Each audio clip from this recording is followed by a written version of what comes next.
என் பேரு பெரியண்ணன் ஜோதிஅலி. தருமபுரி மாவட்டம் பாலக்கோடு வட்டம் ஈசிட்டிலி பஞ்சாயத்து ஜோதிஅலி கிராமம். கிட்டத்தட்ட 2017-18 ஸ்கூல் போயிட்டு நாங்கள் சென்னையில் போயிட்டு ஸ்கூல் ஆர்டர் வாங்கிட்டு வந்தோம். 8ஆவதுலேருந்து 10ஆவது வரையும். அப்ப இருந்து நாங்கள் 18லேருந்து போராடுறோம். கலெக்டர் கிட்ட மனு கொடுத்தோம், எம்எல்ஏ கிட்ட மனு கொடுத்தோம், எம்பி கிட்ட மனு கொடுத்தோம், பிடி ஆபீஸர் கொடுத்தோம், தாசில்தார் கிட்ட கொடுத்தோம். அனைத்து பேர்கிட்டையும் எல்லாருக்கிட்டையுமே மனு கொடுத்து எந்த அதிகாரியுமே ஒரு இதுவும் கிடைக்கல எங்களுக்கு. அப்புறமா எங்க ஊர்ல 1ஆவதுலேருந்து 2ஆவது வரையும் 5ஆவது வரையும் 2 கிளாஸ் ரூம் இருக்கு. 1ஆவதுலேருந்து 1, 2, 3 வரையும் கோயில்ல தான் நிர்வாகம் ஸ்கூல் டீச்சருங்க வந்து ரொம்ப சிரமப்பட்டு தான் கிளாஸ் நடத்துறாங்க. ஒரு போர்டு கிடையாது, ஒரு அடிப்படை வசதி கிடையாது, எதுவுமே கிடையாது. அதே மாதிரி 6லேருந்து 10ஆவது வரையும் கீழே பில்டிங் இருக்கு. கீழே பில்டிங்ல அதே மாதிரி 2 கிளாஸ் ரூம் தான். அதுல கிட்டத்தட்ட 6-7 ஆசிரியர்கள் இருக்கிறாங்க.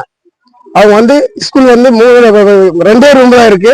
2 ரூம்ல 9, 10 மட்டும் தான் கிளாஸ் ரூம் இருக்கு.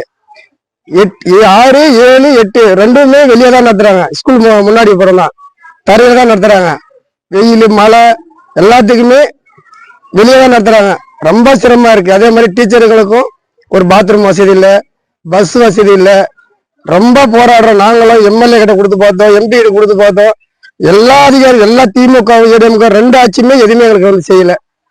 இனிமேல் வந்து எங்களுக்கு இந்த பேப்பர் நிருபரால எங்களுக்கு ஒரு தீர்வு கிடைக்கணும். வணக்கம்.